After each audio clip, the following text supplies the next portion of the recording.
Okay, അപ്പൊ ഇന്നത്തെ സെഷനിൽ സബ്നെറ്റിങ്ങും VLAN ആണ് പഠിക്കാൻ പോകുന്നത്. ഓക്കെ, എന്താണ് സബ്നെറ്റിങ്, അതുപോലെ എന്താണ് VLAN, എന്താണ് ഇതിന്റെ ഉപയോഗം. ഓക്കെ, ഇത് രണ്ടും സബ്നെറ്റിങ്ങും VLAN-ഉം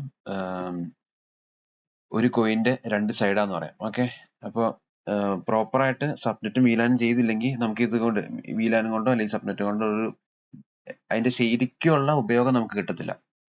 ഓക്കെ, സോ ആദ്യം തന്നെ സബ്നെറ്റിങ്ങിനെ കുറിച്ചാണ്. കഴിഞ്ഞ സെഷനിൽ നമ്മൾ സബ്നെറ്റ് എന്താണെന്നുള്ളത് പഠിച്ചില്ലേ. ഈ സബ്നെറ്റിൽ തന്നെ ക്ലാസ്സസ് ഉണ്ട്. Okay,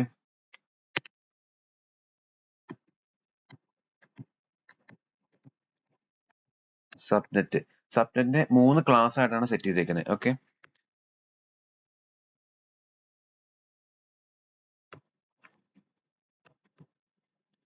class A, class B, class C, പിന്നെ ഒരു ക്ലാസ് ഡി ഉണ്ട്. അത് നമ്മളിവിടെ പറയുന്നില്ല. നമ്മൾ mainly class A, class B, class C ആണ് വരുന്നത്. ഓക്കെ, ക്ലാസ് എയിൽ വരുന്നത് 1 തൊട്ട് 126 വരെ വരും. ഇതെന്താന്ന് ഞാൻ പറഞ്ഞുതരാം. ഓക്കെ, ക്ലാസ് ബിയിൽ വരുന്നത് 128 തൊട്ട് 191 വരെ.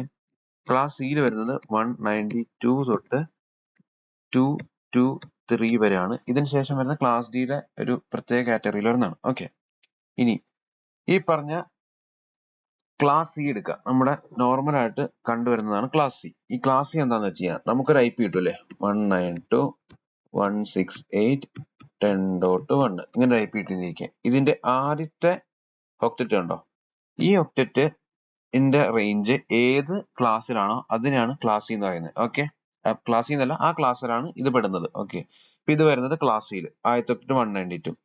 ചിലത് കണ്ടിട്ടുണ്ടാവും 10.10.10.1. ഓക്കെ, ഇങ്ങനെ കണ്ടിട്ടുണ്ടാവും. ഇത് വരുന്നത് ഏതാ, 10 വരുന്ന റേഞ്ച് ക്ലാസ് എയിലാണ്. ഓക്കെ, അങ്ങനെ റേഞ്ച് ചേഞ്ച് ചെയ്ത് തരും. ഓക്കെ, ഇനി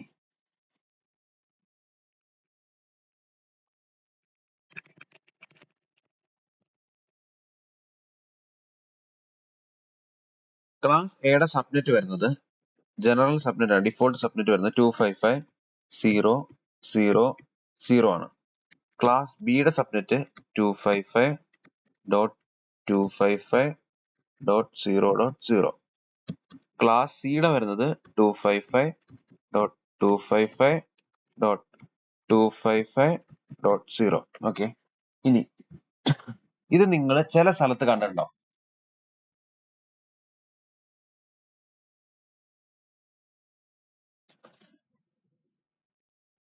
ചില സ്ഥലത്ത് കണ്ടിട്ടുണ്ടോ.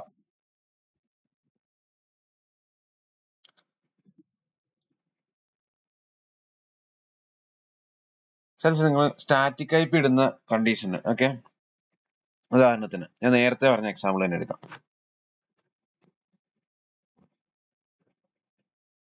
ഓക്കെ, ഞാൻ നേരത്തെ പറഞ്ഞ എക്സാമ്പിൾ 10.10.10 റേഞ്ചിൽ IP വരുന്നത്. നിങ്ങളൊരു കാര്യം, നിങ്ങളുടെ ലാപ്പിന് 250 എന്ന IP എടുത്തു. ഓക്കെ, ഇത് ഏത് ക്ലാസ്സിലാണ് പെടുന്നത്, ഇത് പെടുന്ന ക്ലാസ് ഈ പറഞ്ഞ ക്ലാസ്സിലാണ് പെടുന്നത്. ഓക്കെ, ഈ പറഞ്ഞ ക്ലാസ്സിൽ പെട്ട ഓട്ടോമാറ്റിക്കലി നമ്മൾ ഈ IP കൊടുക്കുമ്പോൾ, നമ്മുടെ ഈ IP കൊടുക്കുമ്പോൾ ഏത് സബ്നെറ്റ് ഓട്ടോമാറ്റിക്കലി വരാൻ പോകുന്നത് 255.0.0.0 എന്ന് പറഞ്ഞ IP എടുക്കും. കണ്ടിട്ടുണ്ടോ നിങ്ങൾ ലാപ്പിനൊക്കെ സ്റ്റാറ്റിക് IP എടുക്കുമ്പോൾ. അത് ശരിക്കും അവിടെ നമ്മൾ ഈ പറഞ്ഞ IP-നെ ക്ലാസ് സിയുടെ സബ്നെറ്റിലേക്ക് കൊണ്ടുവരുന്നു. ഓക്കെ, എന്താ ചെയ്യുന്നത് വെച്ച് കഴിഞ്ഞാൽ നെറ്റ്വർക്ക് ഡിസൈൻ ചെയ്യുന്നവര് ഈ പറഞ്ഞ IP അവർക്ക് കൊടുക്കും. അതിനുശേഷം സബ്നെറ്റ് ആയിട്ട് ഇത് കൊടുക്കും, ഇങ്ങനെ കൊടുക്കും. പക്ഷെ ആക്ച്വലി ഇത് ഡിഫോൾട്ട് ആയിട്ട് വരുന്നത് ക്ലാസ് എയിലായിരിക്കും. പക്ഷെ അവര് ആ ഒരു IP റേഞ്ചിന്, പ്രൈവറ്റ് IP ആയതുകൊണ്ട് പ്രൈവറ്റ് IP-നെ കസ്റ്റം ചെയ്ത് ക്ലാസ് സിയുടെ അണ്ടറിലേക്ക് കൊണ്ടുവരും. ഓക്കെ, സോ നമ്മുടെ ലാപ്പ് ഇത് അറിയത്തില്ല. നമ്മൾ IP കൊടുക്കുമ്പോൾ ഓട്ടോമാറ്റിക്കലി ഇത് ക്ലാസ് എ ആണെന്ന് പറഞ്ഞിട്ട് ഈ സബ്നെറ്റ് എടുക്കും. ഓക്കെ, അപ്പൊ ഇതാണ് സബ്നെറ്റും ഈ പറഞ്ഞ IP റേഞ്ചും തമ്മിലുള്ളത്. ഓക്കെ, ഇനി നമ്മൾ പറഞ്ഞ സെഷൻ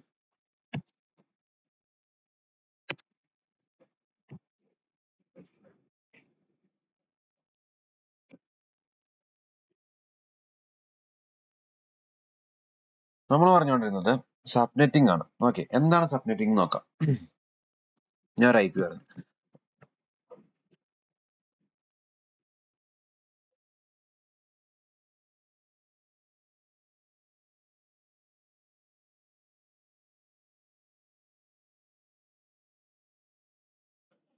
ടെൻ ഡോട്ട് ഒരു IP പറഞ്ഞു. ഓക്കെ, ഇതിന് ഞാൻ സബ്നെറ്റ് സാധാരണ കൊടുക്കുന്ന സബ്നെറ്റ് 255.255.255.0 എന്ന് പറഞ്ഞ സബ്നെറ്റ് കൊടുത്തു. ഓക്കെ, ഞാൻ സബ്നെറ്റ് സെറ്റ് ചെയ്തു.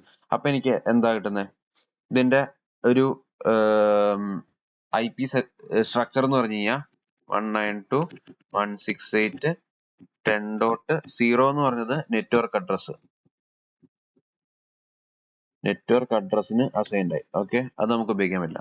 ഇനി 192 അതേപോലെ ഞാൻ കഴിഞ്ഞ സെഷനിൽ പറഞ്ഞു 192.168.10.255 എന്ന് പറഞ്ഞ സാധനം ബ്രോഡ്കാസ്റ്റ് അഡ്രസ്സായി.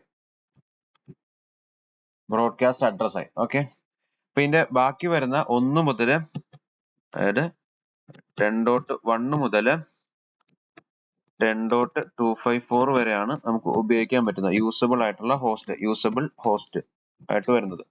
ഓക്കെ, 1 മുതൽ 254 യൂസബിൾ ഹോസ്റ്റ്. ഉദാഹരണത്തിന് ഞാൻ ഈ ഒന്നിനെ എടുത്ത്, ഓക്കെ, 10.1 എന്റെ ഗേറ്റ് വേ ആണ്. ഓക്കെ, അപ്പൊ ബാക്കി റൗട്ടർ കൊടുത്ത് ബാക്കി വരുന്ന 2 തൊട്ട് 254 വരെ ഉള്ളതാണ് ഈ പറഞ്ഞ നമുക്ക് ഉപയോഗിക്കാൻ പറ്റുന്ന ഹോസ്റ്റ്. ഇനി എന്റെ കമ്പനിയിൽ, ഓക്കെ, എനിക്ക് ഈ പറഞ്ഞ IP ആണോ വേണ്ടത്, 10 ഡോട്ട് ആണോ വേണ്ടതെന്ന് വിചാരിക്കാം. ഓക്കെ, എനിക്കൊരു കമ്പനി ഉണ്ട്. അപ്പൊ ആ കമ്പനിയിൽ 10 ഡോട്ട് എന്ന് പറഞ്ഞ IP റേഞ്ചിലാണ് വരേണ്ടത് ഡിവൈസുകൾ. പക്ഷെ എനിക്ക് ഡിപ്പാർട്ട്മെന്റിൽ തന്നെ, ഓക്കെ, എനിക്ക് സെയിൽസ് ഡിപ്പാർട്ട്മെന്റ് ഉണ്ട്, ആദ്യത്തെ ഡിപ്പാർട്ട്മെന്റ്. രണ്ടാമത്തെ അക്കൗണ്ട്സ് ഡിപ്പാർട്ട്മെന്റ് ഉണ്ട്. ഓക്കെ, മൂന്നാമത്തത് പർച്ചേസ് ഡിപ്പാർട്ട്മെന്റ് ഉണ്ട്. ഓക്കെ, നാലാമത്തെ ടെക്നിക്കൽ ഡിപ്പാർട്ട്മെന്റ് ഉണ്ട്. ഇങ്ങനെ 4 ഡിപ്പാർട്ട്മെന്റ് വിചാരിക്കാം. ഓക്കെ, 4 ഡിപ്പാർട്ട്മെന്റില് ഈ സെയിൽസുകാർക്ക് അക്കൗണ്ട്സ് വരെ കമ്മ്യൂണിക്കേഷൻ പാടില്ല. അതായത് സെയിൽസിന് ഒരു പ്രത്യേക കാര്യങ്ങളൊക്കെ സെറ്റ് ചെയ്തിട്ടുണ്ട്. മീൻസ് അവരുടെ PC ടു PC കമ്മ്യൂണിക്കേഷൻ കാര്യങ്ങളുണ്ട്. അവർ സെയിൽസിന്റെ അകത്ത്, സെയിൽസിന്റെ ഇന്റേണലി അവർക്ക് നെറ്റ്വർക്ക് കാര്യങ്ങളും ഡാറ്റ കാര്യങ്ങൾ ഷെയർ ചെയ്യാനുള്ള പെർമിഷൻ ഉണ്ട്. പക്ഷെ സെയിൽസുകാർക്ക് അക്കൗണ്ട്സുകാരായിട്ട് കമ്മ്യൂണിക്കേറ്റ് ചെയ്യാൻ പറ്റത്തില്ല. അക്കൗണ്ട്സിലുള്ള ഒരു ഫയലിനെ സെയിൽസുകാർക്ക് ആക്സസ് ചെയ്യാൻ പറ്റത്തില്ല. ഓക്കെ, അതുപോലെ തന്നെ അക്കൗണ്ട്സിന് തിരിച്ചും അങ്ങോട്ടും ആക്സസ് ചെയ്യാൻ പറ്റില്ല. ഓക്കെ, ഇതേ പ്രോസസ് തന്നെ അക്കൗണ്ട്സിന് പർച്ചേസിലേക്കും ഇല്ല, പർച്ചേസിന് അക്കൗണ്ട്സിലേക്കും ഇല്ല.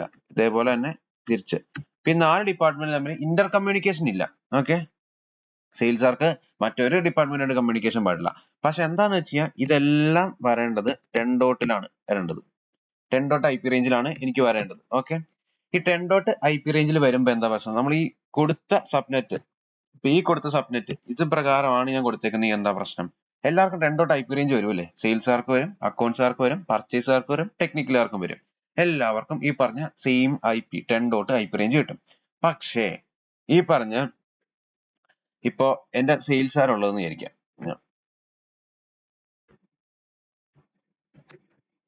എന്റെ സെയിൽസുകാർ വരുന്നത്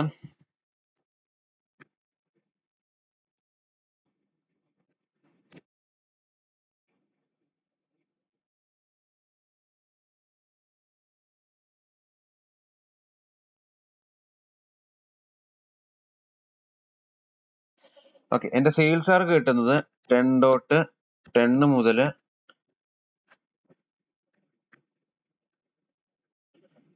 10 ഡോട്ട് 20 വരെ. ഓക്കെ, അക്കൗണ്ട്സുകാർക്ക് 10 ഡോട്ട് 50 മുതൽ 10 ഡോട്ട് 70 വരെ. പർച്ചേസുകാർക്ക് 10 ഡോട്ട് 100 മുതൽ 10 ഡോട്ട് 150 വരെ. ടെക്നിക്കലുകാർക്ക് 10 ഡോട്ട് 200 മുതൽ 10 ഡോട്ട് 250 വരെ. ഇങ്ങനെയാണ് ഞാൻ സെറ്റ് ചെയ്ത് കൊടുത്തേക്കുന്നത് IP. ഓക്കെ, അപ്പൊ എന്താന്ന് വെച്ച് കഴിഞ്ഞാൽ നമ്മള് ജസ്റ്റ് ബേസിക്കലി പറയുകയാണെങ്കിൽ ഈ 10 ഡോട്ട് 10ലുള്ള ഒരാൾക്ക് 10 ഡോട്ട് 50 അല്ലെങ്കിൽ ഈ റേഞ്ചിലേക്ക് പിങ് നോക്കാൻ പറ്റും. അതായത് റീച്ചബിൾ ആണോ അല്ലയോ നോക്കാൻ പറ്റും. ആദ്യത്തെ കേസ് പിങ്. ഓക്കെ, പിങ് നോക്കാൻ പറ്റും. രണ്ടാമത്തത് ഏതെങ്കിലും ഒരു PC RDP ഓപ്പൺ ആക്കി ഇട്ടേക്കെന്ന് വിചാരിക്കുക. RDP അല്ലെങ്കിൽ അതിനുള്ളിലേക്ക് ആദ്യത്തേക്ക് കയറാനുള്ള എന്തെങ്കിലും ഓപ്പൺ ആക്കി ഇട്ടേക്കുക, അല്ലെങ്കിൽ ആ ഒരു ഫയല് ഷെയർ ചെയ്തിട്ടുണ്ടെന്ന് വിചാരിക്കാം. ഷെയർ വിത്ത് എവരി വൺ കൊടുത്തേക്കാന്ന് വിചാരിക്കാം. അങ്ങനെയാണെങ്കിൽ ഈ സെയിൽസുകാർക്കോ ഇപ്പൊ അക്കൗണ്ട്സിലെ ഒരാള് എവരി വൺ കൊടുത്തു ഒരു ഫയൽ ഷെയറിങ് എവരി വൺ കൊടുത്തു കഴിഞ്ഞാൽ ഇതിന്റെ ആ സെയിം നെറ്റ്വർക്കിൽ വരുന്ന എല്ലാവർക്കും ഈ ഫയലിനെ ആക്സസ് ചെയ്യാം വിത്ത് യൂസർ നെയിം പാസ്വേഡ് ഒന്നും വേണ്ട. ഓക്കെ, അപ്പൊ അക്കൗണ്ട്സിലുള്ളവർക്ക് അങ്ങനെ കൊടുത്തേക്കണം, യൂസർ നെയിം പാസ്വേഡ് ഒന്നും അടിക്കണ്ട. അപ്പൊ അക്കൗണ്ട്സിലെ കോമൺ ഫയൽ ആണല്ലോ, അപ്പൊ അവർക്ക് ഷെയർ ചെയ്യാവുന്ന രീതിയിൽ കൊടുത്തു. പക്ഷെ എന്താ പ്രശ്നം എന്ന് വെച്ചാൽ ഈ ഒരു സബ്നെറ്റ് കൊടുത്തു കഴിഞ്ഞാൽ ഈ സെയിൽസുകാർക്കും അതേപോലെ അക്കൗണ്ട്സുകാർ പർച്ചേസുകാർക്കും ടെക്നിക്കലുകാർക്കും ഇതേപോലെ തന്നെ ഈ എവരിവൺ ഉള്ള ആ ഫയലിനെ ആക്സസ് ചെയ്യാൻ പറ്റും. അങ്ങനെ വരുമ്പോൾ സെയിൽസുകാർക്ക് ഈ അക്കൗണ്ട്സ് കാണാൻ പറ്റും, പർച്ചേസുകാർക്കും കാണാൻ പറ്റും, ടെക്നിക്കലുകാർക്കും കാണാൻ പറ്റും. ഓക്കെ, ഇങ്ങനെ എനിക്ക് കാണണ്ട, പക്ഷെ 10 റേഞ്ചിൽ ഐ പിയും കിട്ടണം. ഓക്കെ, സെയിം ഐ പി റേഞ്ചിലായിരിക്കും, പക്ഷെ ഇങ്ങനെ കാണാൻ പാടില്ല. ഓക്കെ, ഈ കേസിലാണ് സബ്നെറ്റിംഗ് വരുന്നത്.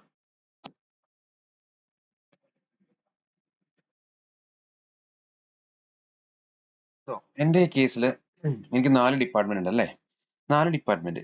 സോ നമ്മൾക്ക് ഐ പി വരുന്ന എവിടുന്ന 10.0 തൊട്ട് 10.255 വരെയാണ് നമ്മുടെ ഐ പി റേഞ്ച് വരുന്നത്. ഇതിൽ 0യും 255 റിസർവ്ഡ് ആയിരിക്കും, പിന്നെ യൂസബിൾ ഹോസ്റ്റ് അത് വിട്ടേരെ. അപ്പൊ 0 മുതൽ 250 എന്ന് പറഞ്ഞാൽ എത്ര ഐ പി ആയി? 1 മുതൽ 255 255 ഐ പി. അപ്പൊ പൂജ്യങ്ങൾ കൂട്ടുമ്പോൾ 256 ഐ പി മൊത്തം ഉണ്ട്. ഓക്കെ, അപ്പൊ 256 ഡിവൈഡ് ബൈ 4 എത്ര കിട്ടും? 64. 64 അല്ലേ? 6 × 6 16, 6 × 7 24, 25, 256. ഓക്കെ, അപ്പൊ 64 കിട്ടും. ഓക്കെ, ഇനി അപ്പൊ എനിക്ക് 64 ഐ പി ആണ് സെയിൽസുകാർക്ക്, 64 ഐ പി ആണ് അക്കൗണ്ട്സുകാർക്ക്. ഈക്വലി എനിക്ക് ഡിവൈഡ് ചെയ്യാം. 64 ഐ പി സെയിൽസുകാർക്ക്, 64 ഐ പി അക്കൗണ്ട്സുകാർക്ക്, 64 ഐ പി പർച്ചേസുകാർക്ക്, 64 ഐ പി ടെക്നിക്കലുകാർക്ക്. ഇനി ഈ 64 ഐ പി നമുക്ക് ഈ സബ്നെറ്റ് സെറ്റ് ചെയ്യണം. ഓക്കെ, അതിന് വേണ്ടി ഈ സബ്നെറ്റ് പറ്റത്തില്ല, ഈ സബ്നെറ്റ് മാറ്റണം. നമുക്ക് ഈ സബ്നെറ്റ് പറ്റില്ല, ഈ സബ്നെറ്റ് നമുക്ക് മാറ്റണം. ഈ സബ്നെറ്റ് മാറ്റിയിട്ട് വേണം നമുക്ക് കൊടുക്കാൻ. അപ്പൊ പുതിയ സബ്നെറ്റ് ഡിസൈൻ ചെയ്യാം. പുതിയ സബ്നെറ്റ് ഡിസൈൻ ചെയ്യാനായിട്ട് നമുക്ക് കിട്ടി 64 ഐ പി ആണ് ലീസ് ചെയ്യേണ്ടത്. ഓക്കെ, ഓരോ സെയിൽസുകാർക്കും അക്കൗണ്ട്സുകാർക്കും പർച്ചേസുകാർക്കും ടെക്നിക്കലുകാർക്കും 10 അപ്പൊ ഈ പറഞ്ഞ 64നെ 64നെ എങ്ങനെ സബ്നെറ്റ് ഡിസൈൻ ചെയ്യാന്ന് വെച്ചാൽ 64ന്റെ ബൈനറി കണ്ടുപിടിക്കുക. ബൈനറി കണ്ടുപിടിക്കാനായിട്ട് കഴിഞ്ഞ ദിവസം നമ്മൾ നോക്കിയിരുന്നു. ഏത് 2⁻7 6 5 4 3 2 1 0. ഓക്കെ, 64 എന്ന് പറയുമ്പോ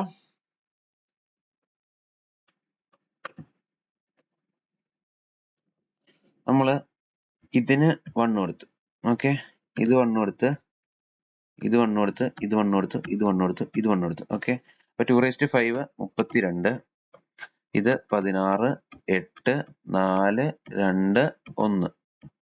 ഓക്കെ, കൂട്ടി വെക്കുമ്പോ 32 16 48, 48 8 56, 56 4 60, 62 63 അല്ലേ? ഓക്കെ, ഇനി ഇതെല്ലാം ഇപ്പൊ നമ്മള് ഈ 63 എണ്ണം കൂട്ടിയത് എങ്ങനെയാ? 1 മുതൽ 63 എന്നുള്ള കൺസെപ്റ്റാണ് 63 എണ്ണം. ഓക്കെ, ഇതെല്ലാം 0 ആണെങ്കിൽ ഇവിടെ ഒരു 0 കൂടെ വരും. അപ്പൊ 0 തൊട്ട് 63 വരെ, അങ്ങനെ വരുമ്പോ 64 ഐ പി ആയി അല്ലേ? അപ്പൊ നമുക്ക് ഈ സബ്നെറ്റിന് ഡിസൈൻ ചെയ്തു. ഓക്കെ, അപ്പൊ ഇത് രണ്ടും ഇത്. ഓക്കെ, ഇത് രണ്ടും നമ്മള് ഒന്നും ചെയ്യുന്നില്ല. ഇതിലാണ് നമ്മുടെ ഹോസ്റ്റുകൾ വരുന്നത്. ഓക്കെ, ഇതിലാണ് ഹോസ്റ്റ് വരുന്നത്. ഓക്കെ, ഇതിലാണ് ഹോസ്റ്റ് വരുന്നത്. ഇതിന് നമുക്ക് വേണ്ട, ഇതിന് നമ്മൾ മറ്റേ സബ്നെറ്റിന്റെ നെറ്റ്വർക്ക് അഡ്രസ്സിന്റെ കൂടെ കൂട്ടിച്ചേർക്കുകയാണ്. ഓക്കെ, നമ്മൾ അതിന് സെറ്റ് ചെയ്തു. ഇനി നമുക്ക് അഡ്രസ് സബ്നെറ്റ് അഡ്രസ് സെറ്റ് ചെയ്യാം. ഓക്കെ, അപ്പൊ ആദ്യത്തെ 255 അങ്ങനെ തന്നെ, രണ്ടാമത്തെ 255ഉം അങ്ങനെ തന്നെ. ഓക്കെ, മൂന്നാമത്തെ 255ഉം അങ്ങനെ തന്നെ. ഓക്കെ, അതിനുശേഷം വരുന്ന ഒക്ടറ്റിൽ ചെറിയൊരു ചേഞ്ച് ഉണ്ട്. ആദ്യത്തെ 2 എണ്ണം, ഓക്കെ, ആദ്യത്തെ 2 എണ്ണം നമ്മൾ ഈ ഇതിന്റെ കൂടെ കൂട്ടിച്ചേർക്കണം. ഓക്കെ, ഈ നെറ്റ്വർക്ക് അഡ്രസ്സിന്റെ കൂടെ കൂട്ടിച്ചേർക്കണം. ഓക്കെ, അപ്പൊ ആദ്യത്തെ 2 എണ്ണം 11 ആണ്. പിന്നെ വരുന്നത് നമുക്ക് സബ്നെറ്റ് സാധാരണ വരുന്ന 00. ഈ വണ്ണുകളെല്ലാം 0 വെക്കുക. 00 00 6 0 വരുന്ന 8 കറക്റ്റ്. ഓക്കെ, ഇത് വരുന്നത് ഏതാന്ന് നോക്കാം. ഓക്കെ, ഇത് വരുന്നത് 2⁻7 1 ഇത് വരും. ഇതൊക്കെ 0 ആയി.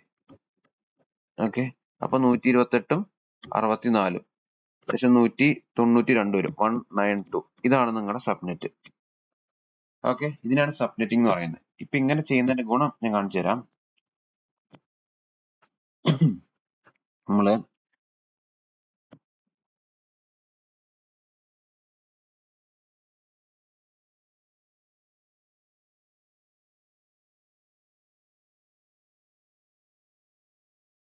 ഓക്കെ, ഇതിന് നമുക്ക് ഒരു വേറൊരു കേസിൽ എഴുതാം /26 എന്ന് എഴുതാം. കാരണം 8 ഇവിടെ 8 എണ്ണം ഉണ്ട്, ഇവിടെ 8 1 ഇവിടെ 8 1 ഇവിടെ 2 1 ഉണ്ട്. 8 8 16, 16 8 24, 24 8 അല്ല 24 2 26. അപ്പൊ 26/26 എന്ന് എഴുതിയാലും ഈ സബ്നെറ്റ് തന്നെ വരുന്നത്. ഓക്കെ, ഇനി ഞാൻ എഴുതാൻ പോകുന്നു 192.168.10.1/26. ഓക്കെ, അപ്പൊ ഇങ്ങനെ കൊടുത്തു കഴിഞ്ഞാൽ ഓക്കെ, ആദ്യത്തെ സബ്നെറ്റ് റേഞ്ച് വരുന്നത് 192.168.10.0 മുതൽ 63 വരെ. ഓക്കെ, 63 എഴുതുന്നില്ല, ഞാൻ കറക്റ്റ് ആയിട്ട് എഴുതാം. 192.168.10.63. ഓക്കെ, അപ്പൊ 0 മുതൽ 61 വരെ 64 IP. ഇവിടെ 64 IP വന്നേ, 64. ഓക്കെ, ഇതേ സബ്നെറ്റിന്റെ അണ്ടറിൽ അടുത്ത IP റേഞ്ച് വരുന്നത് 192.168.10.64 63 ആണ്. ഓക്കെ, അപ്പൊ 64 ഇട്ട് സ്റ്റാർട്ട് ചെയ്യും.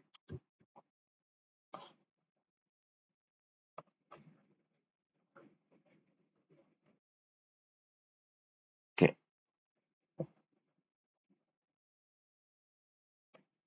ഇനി അടുത്ത ഇതിന്റെ എൻഡിങ് കണ്ടുപിടിക്കാനായിട്ട് 192.168.10. ഈ 64 63 കൂട്ടിയാൽ മതി. ഓക്കെ, 127. ഓക്കെ, നമ്മൾ ശരിക്കും കുറയ്ക്കുമ്പോ എത്രയാ? 127 മൈനസ് 64. ഓക്കെ, അപ്പൊ കിട്ടുമ്പോ 63 കിട്ടും. ഓക്കെ, അപ്പൊ നമ്മൾ നോക്കുമ്പോ ഇതിന് 63 കിട്ടുള്ളൂ നോക്കും. പക്ഷെ നമ്മൾ ഇത് കൗണ്ട് ചെയ്യുന്നില്ല. ഓക്കെ, ഇത് കൗണ്ട് ചെയ്യാതെയാണ് ഈ 63 വരുന്നത്. ഇതിങ്ങനെ കൗണ്ട് ചെയ്യുമ്പോൾ 64 ആയി. നിങ്ങൾക്ക് എണ്ണി നോക്കാം. ഓക്കെ, 64 തൊട്ട് 127 വരെ നോക്കുമ്പോ ഈ പറഞ്ഞ 64 IP വരും. ഓക്കെ, ഓക്കെ, അപ്പൊ 64 വന്നു. അവിടെ 64 IP ഉണ്ട്. അടുത്ത സബ്നെറ്റ് വരുന്നത് 192.168.10. ഇത് കഴിഞ്ഞു, 127 കഴിഞ്ഞു. അപ്പൊ 128. അടുത്ത് വരുന്ന 128ന്റെ കൂടെ 128ന്റെ കൂടെ ഒരു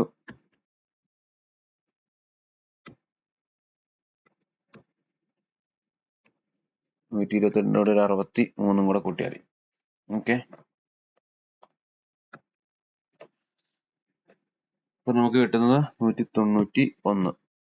ഓക്കെ, അപ്പൊ 192.168.10.191. ഇവിടെയും 64 IP റേഞ്ച് വരും. അടുത്തത് 192.168.10.192 മുതൽ 192.168.10. ഇത് വരുമ്പോ എങ്ങനെ വരും? 192 മുതൽ 61, 255, 64 IP വരും. ഓക്കെ, 64 IP വരും. ഓക്കെ, അപ്പൊ എനിക്ക് ഇത് സെയിൽസ് ആർക്ക് കൊടുക്കാം. ഓക്കെ, ഇത് അക്കൗണ്ട്സ് ആർക്ക് കൊടുക്കാം, ഇത് പർച്ചേസ് ആർക്ക് കൊടുക്കാം, ഇത് ടെക്നിക്കലിന് കൊടുക്കാം. ഓക്കെ, ഇങ്ങനെ ചെയ്യുമ്പോൾ എന്താ വെച്ച് കഴിഞ്ഞാൽ ഈ റേഞ്ചിലുള്ളവർക്ക് ഈ താഴത്തെ ഒരു റേഞ്ചോട് കമ്മ്യൂണിക്കേഷൻ ഉണ്ടാവില്ല. ഓക്കെ, അപ്പൊ ഒരു ഫയല് ഇവിടെ അക്കൗണ്ട്സ് ഒരു ഫയല് മറ്റേ ഷെയർ ചെയ്തു, എവരിവൺ ഷെയർ ചെയ്ത് കഴിഞ്ഞാൽ അത് ഇവിടെ ഉള്ളവർക്കും കിട്ടില്ല. കാരണം ഒരു സബ്നെറ്റ്, ഓക്കെ, അതായത് ഈ വരുന്ന സാധനം. ഓക്കെ, ഇതിനിപ്പോ നമ്മൾ സബ്നെറ്റിംഗ് കഴിഞ്ഞു. ഓക്കെ, സബ്നെറ്റിംഗ് കഴിഞ്ഞ് കഴിഞ്ഞപ്പോ എന്താണെന്ന് വെച്ചാൽ ആ സബ്നെറ്റിൽ ഒരു ഹോസ്റ്റ്, ഓക്കെ, ഒരു PC, ഉദാഹരണത്തിന് ഒരു PC ബ്രോഡ്കാസ്റ്റ് ചെയ്യാന്ന് പറയും, അല്ലെങ്കിൽ ഫയൽ ഷെയർ ചെയ്യാം. അപ്പൊ എന്തെങ്കിലും ഒരു റിക്വസ്റ്റ് ഇടുന്നതിനെ ബ്രോഡ്കാസ്റ്റിംഗ് എന്ന് പറയുന്നത്. അപ്പൊ ബ്രോഡ്കാസ്റ്റ് ചെയ്ത് കഴിഞ്ഞാൽ ആ സബ്നെറ്റിലുള്ളവർക്ക് മാത്രമേ അത് കാണാൻ പറ്റുള്ളൂ. ഓക്കെ, പുറത്തുള്ളവർക്ക് അത് ആക്സസ് ചെയ്യാൻ പറ്റൂല. അതാണ് ഇവിടെ നടക്കുന്ന പരിപാടി. ഓക്കെ, ഇനി ഇതിനെയാണ് സബ്നെറ്റിംഗ് എന്ന് പറയുന്നത്. അപ്പൊ 4 സെക്ഷൻ ആയിട്ട് നമ്മൾ സെറ്റ് ചെയ്ത് കൊടുത്തല്ലേ. പക്ഷെ ഒരു പ്രശ്നമുണ്ട്. എന്താ പ്രശ്നം എന്ന് വെച്ച് കഴിഞ്ഞാൽ ഈ പറഞ്ഞ സബ്നെറ്റിംഗ് ചെയ്തു, ഇത് എല്ലാം കൂടെ ഒരു പോർട്ടിൽ നിന്ന് നമുക്ക് കിട്ടില്ല. ഓക്കെ, ഇപ്പൊ നമുക്ക് ഈ 4 IP സെറ്റ്, അതായത് ഒരേ 10 തന്നെയാണെങ്കിലും ഇത് 4 സബ്നെറ്റിന് അണ്ടറിലായി. ഓക്കെ, അപ്പൊ അത് കിട്ടണമെങ്കിൽ 4 പോർട്ട് വേണം. Port 1, port 2, port 3, port 4. ഇങ്ങനെ 4 പോർട്ട് ഉണ്ടെങ്കിലാണ് ഇത് കൊടുക്കാൻ പറ്റുള്ളൂ. അപ്പൊ സെയിൽസുകാർക്ക് ഫസ്റ്റ് പോർട്ട് സെയിൽസ്, അടുത്ത അക്കൗണ്ട്സ്, അടുത്തത് പർച്ചേസ്, അടുത്തത് വരുന്നത് ടെക്. Okay, technical. ഇങ്ങനെ 4 പോർട്ട് ഉണ്ടെങ്കിലാണ് ഈ പറഞ്ഞ സാധനം നമുക്ക് അസൈൻ ചെയ്ത് ഈ ഫസ്റ്റ് പോർട്ടിൽ നിന്ന് ഒരു സ്വിച്ച് കണക്ട് ചെയ്ത് ആ സ്വിച്ചിലെ സെയിൽസുകാരുടെ PC കംപ്ലീറ്റ്, പോർട്ട് 2 നിന്ന് വേറൊരു സ്വിച്ച് കണക്ട് ചെയ്ത് അത് അക്കൗണ്ട്സുകാർക്ക്, പോർട്ട് 3 വേറൊരു സ്വിച്ച്, 2-ലും 1-നും 2-നും പെടാത്ത വേറൊരു സ്വിച്ച് കണക്ട് ചെയ്ത് അങ്ങനെ 4 സ്വിച്ച് ഒക്കെ കൺസിഡർ ചെയ്ത് സെറ്റ് ചെയ്യേണ്ടി വരും. ഇവിടെയാണ് നമ്മൾ VLAN കൺസിഡറേഷൻ കൊണ്ടുവരുന്നത്. ഓക്കെ, VLAN കൺസിഡറേഷൻ എന്ന് പറഞ്ഞു കഴിഞ്ഞാൽ ഒരു ഒറ്റ മാനേജബിൾ സ്വിച്ച്. ഓക്കെ, ഒറ്റ മാനേജബിൾ സ്വിച്ച്, അതിൽ നമുക്ക് ഈ പറഞ്ഞ പോർട്ടുകളും കാര്യങ്ങളൊക്കെ ഉണ്ടാവും. ഓക്കെ, ഈ പറഞ്ഞ ഏതെങ്കിലും ഒരു IP-നെ നമ്മൾ എന്തുവാ നേറ്റീവ് VLAN ആക്കി ഇടും. നേറ്റീവ് VLAN എന്ന് വെച്ച് കഴിഞ്ഞാൽ ഇതില് ഏതെങ്കിലും ഒരു പോർട്ടിൽ കൊണ്ട് കണക്ട് ചെയ്തിരിക്കാം. ഓക്കെ, ഏതെങ്കിലും ഒരു പോർട്ടിൽ ആരെങ്കിലും ഒരാൾ കൊണ്ട് കണക്ട് ചെയ്ത്, ഒരു PC കൊണ്ട് കണക്ട് ചെയ്തു, ആ നെറ്റ്വർക്കിൽ നിന്ന് പെടാത്ത ഒരാൾ കൊണ്ട് കണക്ട് ചെയ്ത് കഴിഞ്ഞാൽ നമുക്ക് ഒരു IP കിട്ടും. ഇനി വേണ്ട, ഇത് ഒന്നിലും ഈ പറഞ്ഞ സാധനം ഇല്ലെന്ന് വിചാരിക്കാം. എല്ലാത്തിനും നമ്മൾ ടാഗ് ചെയ്തിട്ടാണ് സെറ്റ് ചെയ്യുന്നത്. ഓക്കെ, ടാഗിങ് അതൊക്കെ ഞാൻ പറഞ്ഞുതരാം എന്താന്നുള്ളത്. ഇതൊന്നും ഒരു ആള് ചുമ്മാ കൊണ്ടേ കൊത്തി കഴിഞ്ഞാൽ IP കിട്ടുന്നില്ല എന്ന് വിചാരിക്കാം. ഓക്കെ, വിട്ടുതരാം. ഓക്കെ, എല്ലാത്തിനും VLAN ID ഇട്ട്. ഓക്കെ, ഞാൻ ഫസ്റ്റ് വൺ സെയിൽസുകാർക്ക് ഞാൻ VLAN ID കൊടുക്കുന്നത് എഴുതും.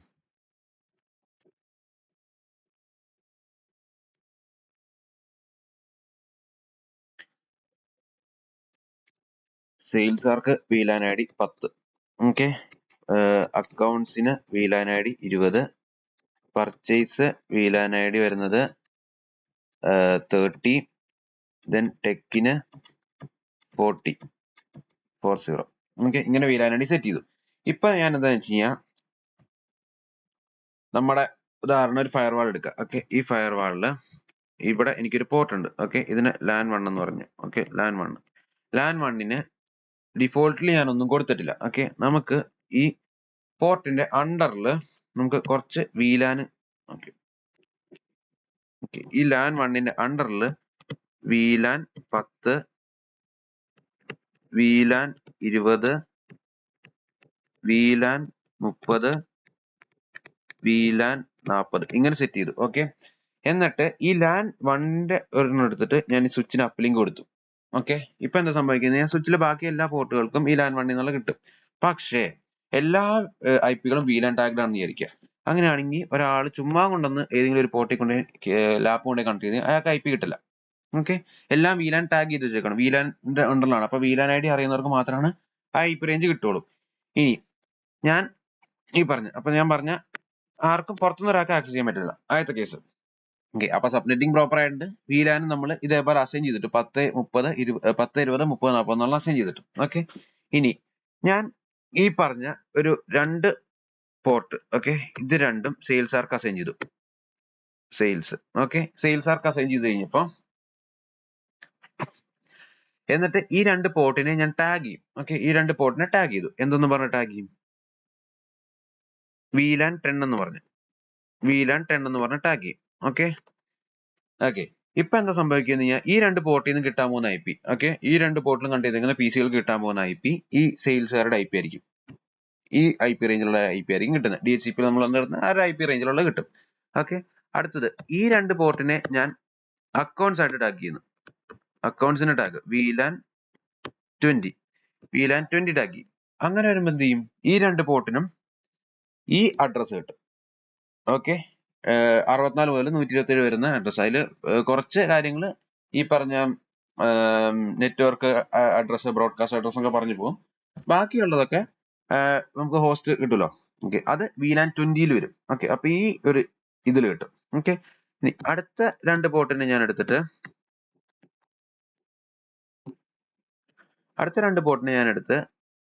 ആർക്കാ, നമ്മുടെ പർച്ചേസ് ഡിപ്പാർട്ട്മെന്റ്, പർച്ചേസിന് VLAN 30 ടാഗ് ചെയ്തു. അപ്പൊ അവർക്ക് ഏത് IP കിട്ടും, നമ്മൾ അത് കഴിഞ്ഞു കൊടുത്ത 128 മുതൽ 191 വരെയുള്ള IP റേഞ്ച് കിട്ടും. പിന്നെ വരുന്ന 2 പോർട്ട് എടുത്തിട്ട് ഞാൻ ഈ പറഞ്ഞ ടെക്നിക്കലിന് കൊടുക്കും. അവർക്ക് VLAN 40 ടാഗ് ചെയ്യും. ഓക്കെ, അപ്പൊ അവർക്ക് ഏത് IP കിട്ടും, അത് കഴിഞ്ഞ് വരുന്ന 192 മുതൽ 255 വരെയുള്ള റേഞ്ച് കിട്ടും. അപ്പൊ ഈ പറഞ്ഞു വന്നതില് ഇവർക്ക് സെയിൽസുകാർക്ക് കിട്ടുന്നത് 10.0 മുതൽ 10. 63 വരെ. ഓക്കെ, ഇവർക്ക് 10.64 മുതൽ 10.127 വരെ. ഇവർക്ക് 10.128 മുതൽ 10.191 വരെ. ഇവർക്ക് 10.191 മുതൽ 10.255 വരെ കിട്ടും. ഓക്കെ, പറഞ്ഞു തന്നത് എല്ലാം 10 ഡോട്ടിലാണ്. ഓക്കെ, ഒരു വലിയ നെറ്റ്വർക്ക്, ഒരു വലിയ ഓഫീസിൽ എല്ലാം 10 ഡോട്ടിലാണ്. പക്ഷെ ഇവർക്ക് തമ്മിൽ കമ്മ്യൂണിക്കേറ്റ് ചെയ്യാൻ പറ്റത്തില്ല. ഓക്കെ, അപ്പൊ ഇങ്ങനെ ചെയ്യുന്നതോടുകൂടി ഇപ്പൊ സബ്നെറ്റിംഗ് മാത്രം ഇട്ട് കഴിഞ്ഞാൽ എനിക്ക് എന്താ ഒരു ചെലവാ. കാരണം 4 ആ ഫയർവാളിനെ അപ്പൊ ഞാൻ സബ്നെറ്റിംഗ് പ്രോപ്പർ ആയിട്ട് ചെയ്തെങ്കിൽ ആ ഫയർവാളിന്റെ 4 പോർട്ടുകളെ ഞാൻ അസൈൻ ചെയ്യേണ്ടി വന്നേനെ.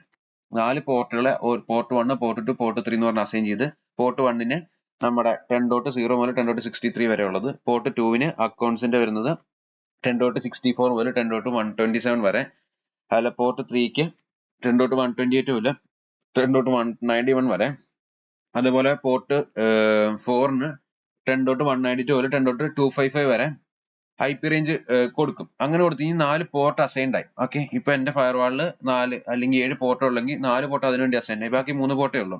ഇനി 4 പോർട്ട് അസൈൻ മാത്രമാണോ ചെയ്യുന്നത്? ഈ 4 പോർട്ടിൽ നിന്നും വെവ്വേറെ സ്വിച്ചിലേക്ക് വേണം. അത് 4 സ്വിച്ച് അതിനുവേണ്ടി കൺസിഡർ ചെയ്യണം. ഓക്കെ, 4 സ്വിച്ച് കൺസിഡർ ചെയ്യുമ്പോൾ അതും എനിക്ക് അഡീഷണൽ കോസ്റ്റാണ്. 4 ഞാൻ സ്വിച്ച് കൺസിഡർ ചെയ്തു, 4 സ്വിച്ച് വെച്ചു, അത് ക്യാബിൻ സെറ്റ് ചെയ്യണം. ക്യാബിന്റെ അകത്ത് ഈ 4 സ്വിച്ചുകൾ, അപ്പൊ ആ ക്യാബിൻ അതിനനുസരിച്ച് ഡിസൈൻ ചെയ്യണം, 4 സ്വിച്ചുകൾക്കുള്ള ഡിസൈൻ ചെയ്യണം. ഓക്കെ, അതൊക്കെ എക്സ്പെൻസ് ആയി. അപ്പൊ സബ്നെറ്റിങ്ങിന്റെ കൂടെ വീലാനും കൂടെ വന്നു കഴിഞ്ഞപ്പോ എന്തായി? ഒരൊറ്റ സ്വിച്ചില്, മാനേജബിൾ സ്വിച്ചില് കംപ്ലീറ്റ് ഈ പറഞ്ഞ സാധനങ്ങൾ ഈ ഒറ്റ പോർട്ടിൽ നിന്ന് തന്നെ നമുക്ക് ഒരു പോർട്ടോ ഉപയോഗിച്ചിട്ടുള്ളൂ, അതുപോലെ ഒരു സ്വിച്ച് ഉപയോഗിച്ചിട്ടുള്ളൂ. അപ്പൊ 4 സ്വിച്ച് എന്നുള്ള 3 സ്വിച്ച് ആയിട്ട് കുറഞ്ഞു, അല്ല 3 സ്വിച്ച് നമ്മുടെ ലാഭം വന്നു. അപ്പൊ ഒരു സ്വിച്ച് മാത്രം ഉപയോഗിച്ചാൽ മതി. അതുപോലെ 4 പോർട്ട് എന്നുള്ളത് ഒരു പോർട്ടായി. അപ്പൊ ബാക്കി 6 പോർട്ട് എനിക്ക് ഫ്രീ ആയിട്ട് വേറെ നെറ്റ്വർക്ക് കോൺഫിഗർ ചെയ്യാൻ കിട്ടി. അങ്ങനെയുള്ള സംഭവങ്ങൾ കിട്ടി. എല്ലാ PC-കൾക്കും സെയിം IP റേഞ്ച് 10 ഡോട്ട് എന്നുള്ള IP റേഞ്ച് കിട്ടി. ഓക്കെ, ഒരു ഡിപ്പാർട്ട്മെന്റും മറ്റു ഡിപ്പാർട്ട്മെന്റ് കമ്മ്യൂണിക്കേഷൻ ഞാൻ സെപ്പറേറ്റ് ചെയ്തു, അങ്ങനെ സെറ്റ് ചെയ്തു. സബ്നെറ്റിംഗ് മാത്രമാണെങ്കിൽ എന്തൊക്കെ പ്രശ്നം? കുറെ പ്രശ്നങ്ങൾ. ഒന്ന്, നമ്മൾ ഈ പറഞ്ഞ 4 പോർട്ട് അസൈൻ ചെയ്യണം. രണ്ടാമത്തത് 4 വെവ്വേറെ സ്വിച്ചുകൾ ഡിസൈൻ ചെയ്യണം. അതുപോലെ തന്നെ ഈ 4 സ്വിച്ച് ഡിസൈൻ ചെയ്ത് കഴിഞ്ഞാൽ 4 സ്വിച്ചിനെ അക്കോമഡേറ്റ് ചെയ്യാൻ ക്യാബിൻ സെറ്റ് ചെയ്യണം. അങ്ങനെയുള്ള കേസുകൾ കംപ്ലീറ്റ് വരുന്നു അല്ലേ. അപ്പൊ വീലാനും കൂടെ സബ്നെറ്റിന്റെ കൂടെ വന്നപ്പോ എന്തായി? ഒരൊറ്റ പോർട്ട് ഫയർവാളിന് മതി, അതുപോലെ ഒരൊറ്റ സ്വിച്ച് മതി. ക്യാബിൻ അനുസരിച്ച് കൺജഷൻ കുറഞ്ഞു, ബാക്കി കാര്യങ്ങളൊക്കെ ചെയ്യുന്ന സ്വിച്ചും കാര്യങ്ങളും ആയതുകൊണ്ട് അതിൻ്റെ അകത്തുള്ള കോംപ്ലിക്കേഷൻസ് കുറഞ്ഞു, ഈ പറഞ്ഞ ഹാർഡ്വെയർസിന്റെ എണ്ണം കുറഞ്ഞു, സ്പേസ് കൺസപ്ഷൻ കുറഞ്ഞു, അങ്ങനെയുള്ള പരിപാടികളൊക്കെ വന്നല്ലേ. ഇനി സബ്നെറ്റിംഗ് ഇല്ല, വീലാൻ മാത്രമായി കഴിഞ്ഞാൽ എന്താ പ്രശ്നം? വീലാൻ മാത്രമായി കഴിഞ്ഞാൽ ഈ പറഞ്ഞ IP റേഞ്ചുകൾ, ഓക്കെ, ഈ പറഞ്ഞ 10 ഡോട്ടില്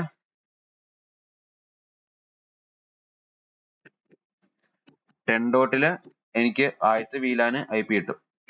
ഓക്കെ, രണ്ടാമത്തെ വീലാൻ 20 ഡോട്ട് ആവും. അപ്പൊ എനിക്ക് ഈ പറഞ്ഞ സംഭവം നടക്കത്തില്ല, എല്ലാം 10 ഡോട്ട് എന്നുള്ള കൺസെപ്റ്റ് തെറ്റും. അപ്പൊ സബ്നെറ്റിംഗ് പ്രോപ്പർ ആയാൽ മാത്രമാണ് ഇങ്ങനെ സെയിം സബ്നെറ്റ് സെയിം ഈ പറഞ്ഞ 10 ഡോട്ട് ആ ഇതിൽ IP കാര്യങ്ങൾ സെറ്റ് ചെയ്യാൻ പറ്റത്തുള്ളൂ.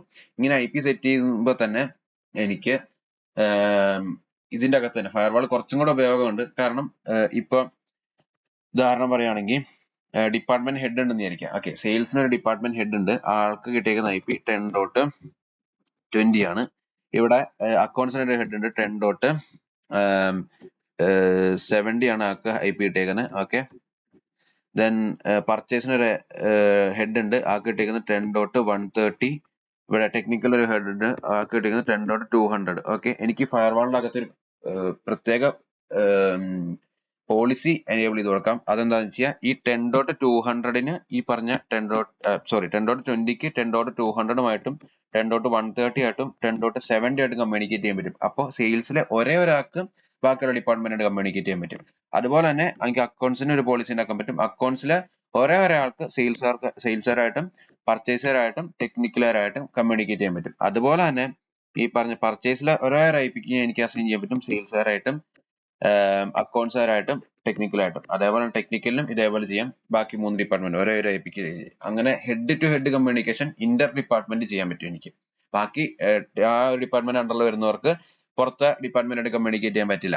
അപ്പൊ അവർക്ക് ഒരു ഹെഡ് ഉണ്ടെങ്കിൽ ആ ഹെഡിന് എന്തെങ്കിലും ഫയൽ ഷെയർ ചെയ്യണമെങ്കിലോ അല്ലെങ്കിൽ ടെക്നിക്കലിൽ എന്തെങ്കിലും ഒരു പർച്ചേസ് റിലേറ്റഡ് അല്ലെങ്കിൽ അക്കൗണ്ട് റിലേറ്റഡ് ആയിട്ട് എന്തെങ്കിലും ഇഷ്യൂ വരുമ്പോൾ ഈ പറഞ്ഞ ഫയൽ ആക്സസ് ചെയ്യണമെങ്കിൽ അങ്ങനെ പെർമിഷൻ കൊടുക്കാൻ പറ്റും. അങ്ങനെയുള്ള കേസുകളൊക്കെ പറ്റൂലേ. അപ്പൊ ഇതാണ് ഈ സബ്നെറ്റിങ്ങും VLAN കൊണ്ട് ഉദ്ദേശിക്കുന്നത്. ഓക്കെ, എന്താണ് സബ്നെറ്റിങ്, എന്താണ് VLAN എന്നുള്ളതാണ് ഈ പറഞ്ഞ ഇത്രയും ഇത് പറയുന്നത്. ഓക്കെ, അപ്പൊ അത്രേ ഉള്ളൂ. VLAN എന്താണ്, സബ്നെറ്റ് എന്താണ്, സബ്നെറ്റിങ് എങ്ങനെ ചെയ്യാം എന്നുള്ള കേസൊക്കെ. സോ അടുത്ത സെഷനിൽ നമുക്ക് കുറച്ചും കൂടെ നോക്കാം. അതായത് DMC എന്താണ്, സ്വിച്ച് എന്താണ്, റൗട്ടർ എന്താണ്, അങ്ങനത്തെ കേസൊക്കെ നോക്കാം. Okay, thank you.